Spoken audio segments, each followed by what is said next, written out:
over their neighborhood. The brightness was intense at first, making it hard to see any shape. In America today, a nation convinced that everything is still under control, the familiar order is beginning to fracture. On frozen roads beneath falling snow, fires ignite without warning, consuming cars, homes, even churches, while the ground around them remains locked in ice. No thunder, no alarms.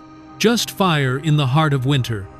Deep beneath the Nevada desert, a massive metal sword nearly 6 meters long lies buried in silence, engraved with ancient warnings and sealed beside a clay vessel, hidden until an appointed time. And above it all, a column of blue light descends briefly from the sky, like a doorway opening between heaven and earth. These are not isolated events. They are patterns, signals. If this makes you stop and think, like this video, subscribe to the channel, and keep watching. What do you think these signs are saying? Leave a comment below.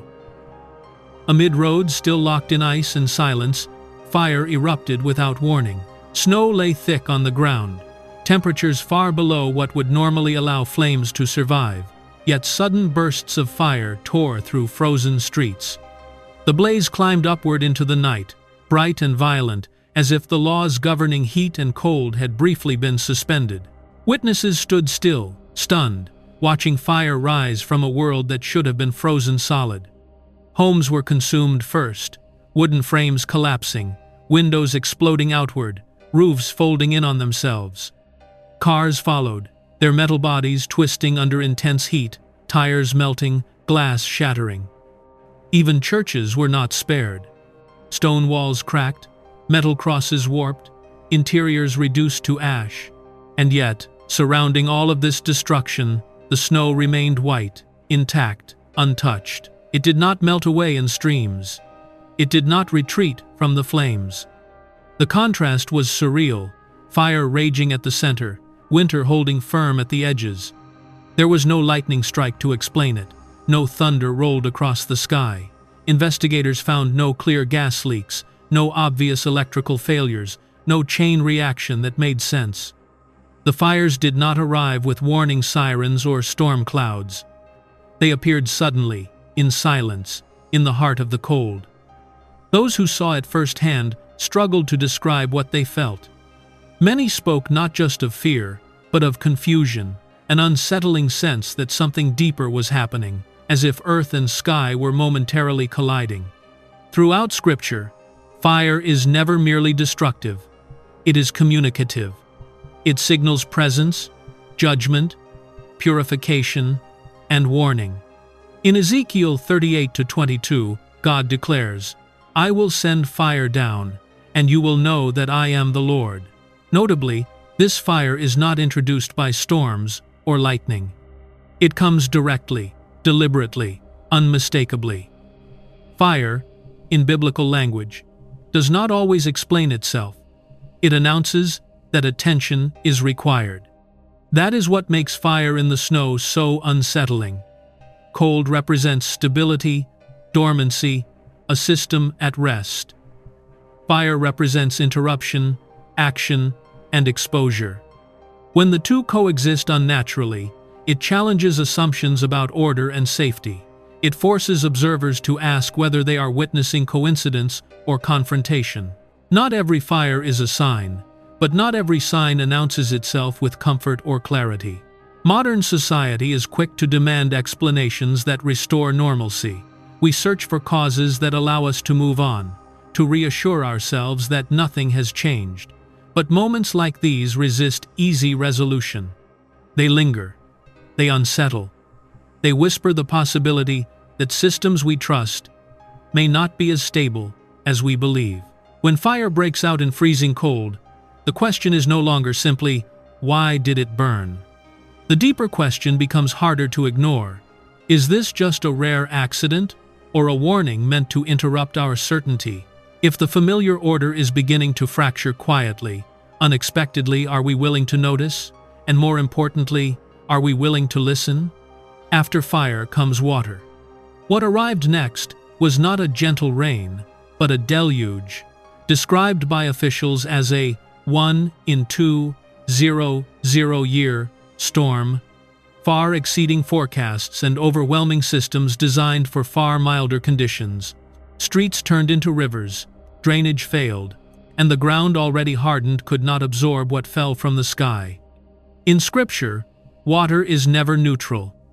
It is grace or judgment, depending on the moment, the condition of the land, and the response of those beneath it. Rain is usually a blessing. It softens soil, nourishes seeds, sustains life. But when the earth becomes impermeable, cracked by neglect, or sealed by excess water, no longer brings renewal, it exposes. It reveals what cannot hold, what cannot drain, what was never prepared. The same element that sustains can also overwhelm. The difference is not in the rain, but in readiness. The Bible presents a sobering parallel in the days of Noah. The rain did not arrive suddenly in meaning, even if it arrived suddenly in force. It came after years of warning, years of patience, years in which the ark stood as a visible sign. The water itself was not the first message. The message came long before the clouds gathered. When the rain finally fell, it did not create judgment, it confirmed it. This pattern repeats across Scripture. God's actions are often preceded by signals, invitations, and time to respond. When those signals are ignored, grace can transform into trial not because grace has changed, but because the ground has. Hardened hearts mirror hardened soil. Both resist absorption. Both turn abundance into overflow. Amos 4-7 captures this unsettling selectivity. I will cause rain to fall in one place, but not in another. The verse speaks of deliberate distinction, not randomness. Rain becomes a diagnostic tool, revealing spiritual and moral conditions rather than merely meteorological ones. Where rain falls and where it does not is not always about geography, it is about exposure. Modern language labels such storms as statistical anomalies, rare events stretched across centuries. But biblical language asks a different question. Not how rare is the rain, but what does it uncover? Flooded streets expose neglected infrastructure. Collapsed ground exposes erosion beneath the surface. Overflowing water exposes what systems can no longer contain. In that sense, heavy rain functions like fire. It reveals weakness, not strength. There is also a deeper discomfort in timing. This rain did not arrive in isolation. It followed disruption, fire, panic, and signs that challenge normal order. When elements arrive in sequence fire, then water, it evokes biblical rhythms of testing and purification. Not destruction for its own sake, but revelation through pressure. Rain that once symbolized mercy now becomes a mirror. It asks whether the foundations, physical, moral, spiritual, are capable of receiving what is given. Grace is still falling. The question is whether it can be received as nourishment, or whether it will arrive as a trial. When water overwhelms instead of renews, the warning is not in the storm. The warning is in what the storm reveals. Deep in the silence of the Nevada desert, far from cities and modern infrastructure, a discovery emerged that defied both history and logic. A massive metal sword, nearly 20 feet long, buried deep beneath layers of sand and hardened earth. Its sheer size alone exceeds that of any known ancient weapon ever recorded. This was not a ceremonial blade scaled for display. It was forged with weight, balance, and purpose, as if designed to be something more than symbolic. What unsettled researchers even further was the sword's composition. Analysis revealed traces of iridium, a metal most commonly associated with meteorites rather than Earth's crust. Iridium is rare, dense, and often linked to cosmic impacts. Around the excavation site, compasses reportedly malfunctioned, needles drifting off true north, suggesting localized magnetic interference.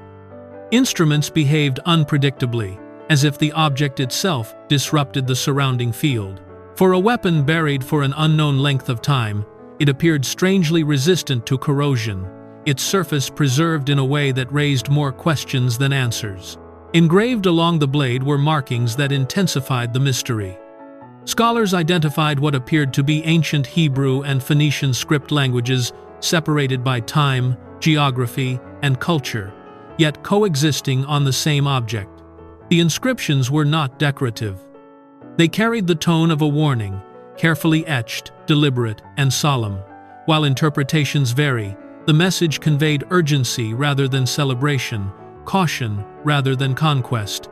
The location itself adds another layer. The Nevada desert is often associated with secrecy testing grounds, restricted zones, buried projects, hidden from public view. Yet this object does not align with any known modern experiment. It does not fit into documented military history, nor does it resemble any artifact from recognized ancient civilizations. Its presence feels out of place, as though it was never meant to be found casually, but rather revealed at a specific moment. Scripture offers an intriguing parallel. Revelation 19:15 speaks of the sword from his mouth, a symbol not of physical violence, but of divine authority and truth, revealed at the appointed time. In biblical language, the sword represents judgment through the word exposure, clarity, and separation between what is true and what is false. The power of the sword lies not in who wields it, but in when it appears. That timing is what draws attention now. A buried sword, silent for generations, surfacing during a period marked by disruption, uncertainty, and collapsing assumptions. Paired with fire appearing in impossible conditions, the pattern becomes harder to dismiss. These are not loud announcements. They are quiet revelations, objects, and events emerging without explanation, forcing reflection rather than reaction. If this discovery makes you pause, take a moment to like this video, subscribe to the channel, and keep watching as we connect the next piece. What do you think this sword represents? Share your thoughts in the comments below. Resting beside the massive sword, almost overlooked at first, was another object whose significance may be even greater. A sealed clay jar, placed deliberately, carefully, and undisturbed. Unlike the blade, which dominates attention through its size and material, the jar speaks through restraint. It was found nearly intact, its seal unbroken, as if time itself had been instructed not to interfere. The positioning matters. The jar was not buried randomly, nor discarded as debris. It was set beside the sword, aligned within the same burial structure, suggesting intentional design. Sword and vessel belong together, not as separate discoveries, but as a single message divided into form and content. One represents authority and judgment. The other, preservation and revelation. Together, they tell a story that feels unfinished until now. Close inspection revealed engravings etched into the clay surface. Ancient symbols and script circled the jar, worn but legible enough to identify their prophetic nature. These were not ownership marks or decorative patterns.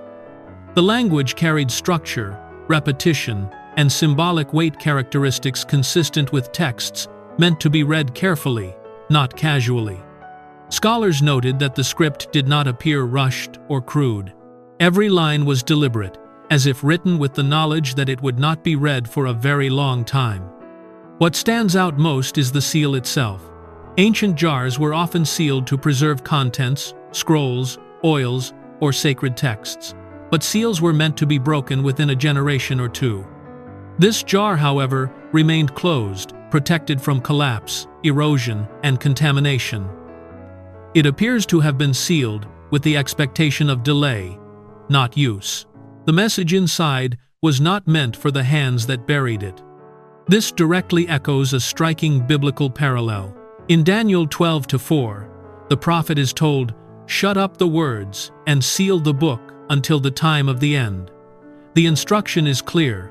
Revelation is not always immediate. Some knowledge is intentionally withheld, not because it is unimportant, but because its timing is critical. Truth revealed too early can be misunderstood, misused, or dismissed. Sealing is not concealment, it is preparation. The jar's presence beside the sword reinforces this idea. A sword without context is power without explanation.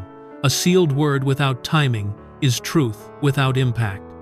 The pairing suggests sequence. First concealment, then unveiling. First silence, then clarity. The sword may symbolize authority, ready to act, while the jar represents knowledge, waiting to be released. In an age driven by instant information, the idea of sealed truth feels uncomfortable. We expect answers now. We demand transparency. Yet this artifact suggests a different pattern, one in which revelation unfolds only when circumstances demand it. The jar did not surface during times of stability or confidence. It appeared amid disruption, uncertainty, and signs that established systems are under strain. Whether one views this discovery as symbolic, historical, or prophetic, its message is difficult to ignore. Something was intentionally preserved.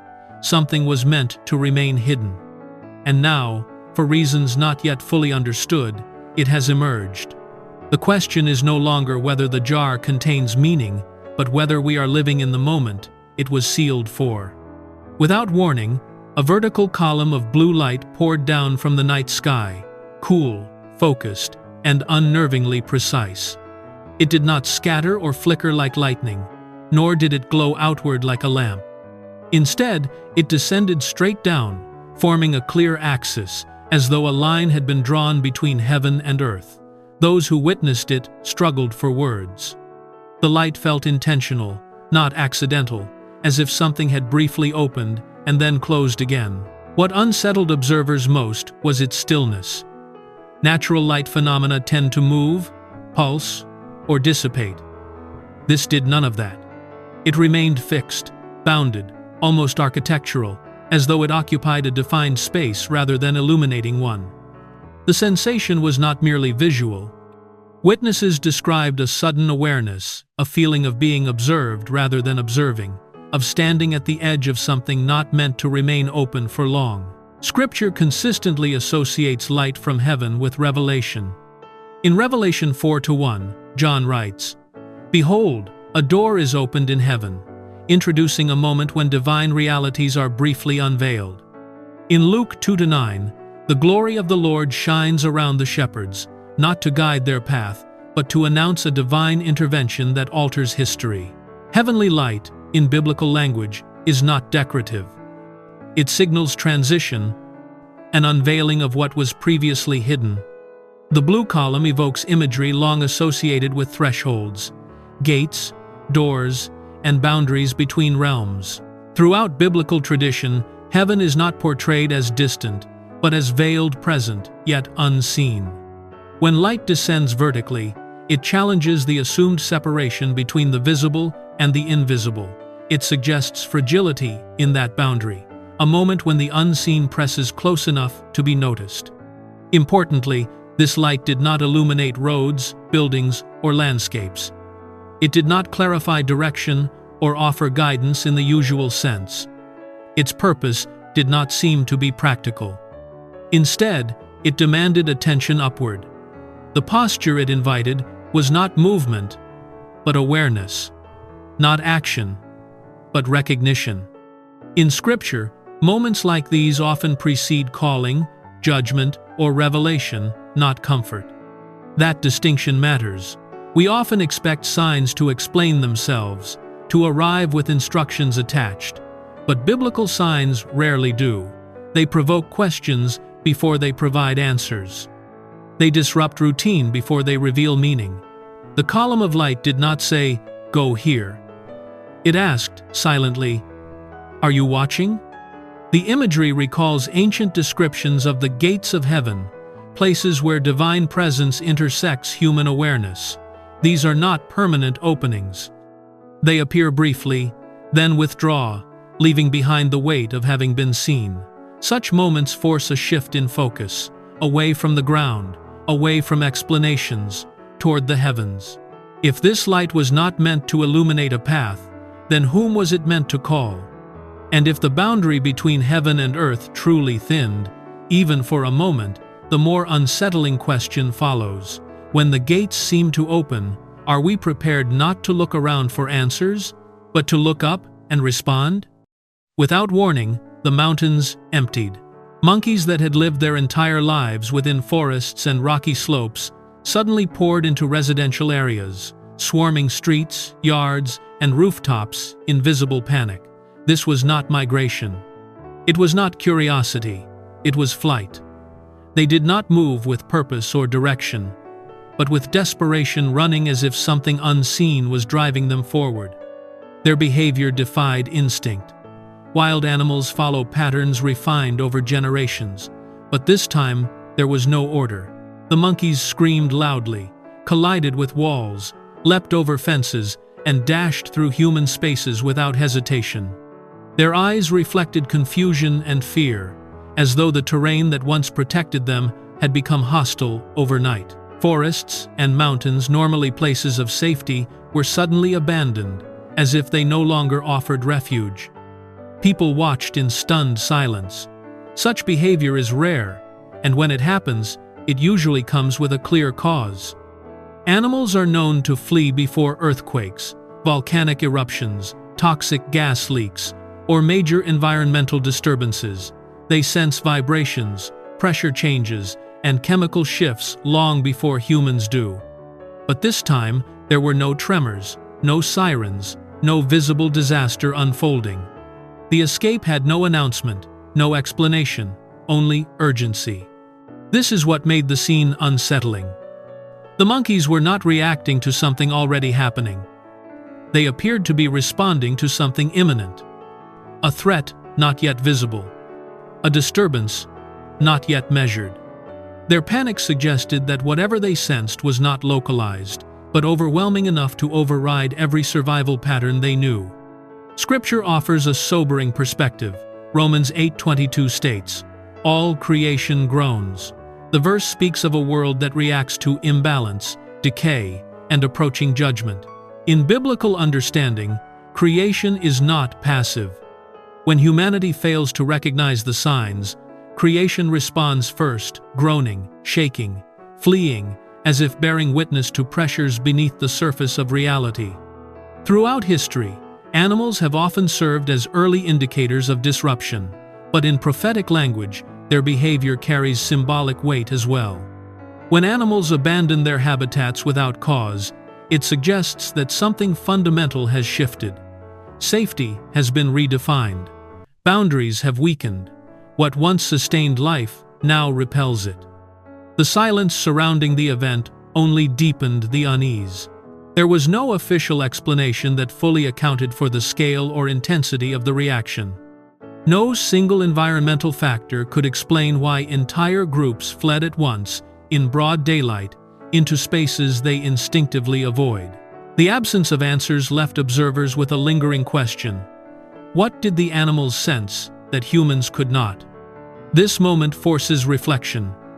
Humanity often relies on data, instruments, and confirmation before reacting. Animals rely on perception. When perception triggers panic without evidence, it suggests a level of awareness that bypasses logic. It raises the possibility that danger does not always announce itself in ways humans are prepared to recognize. If even wild animals, creatures governed by instinct, are fleeing without hesitation, then the question becomes deeply uncomfortable. What are they running from? And if creation itself is reacting, are humans still alert enough to notice? Or have we learned to ignore the very warnings meant to awaken us? If this account made you pause, take a moment to like this video, subscribe to the channel, and share your thoughts in the comments. Thank you for watching, and thank you for staying alert as we continue to examine the signs unfolding around us.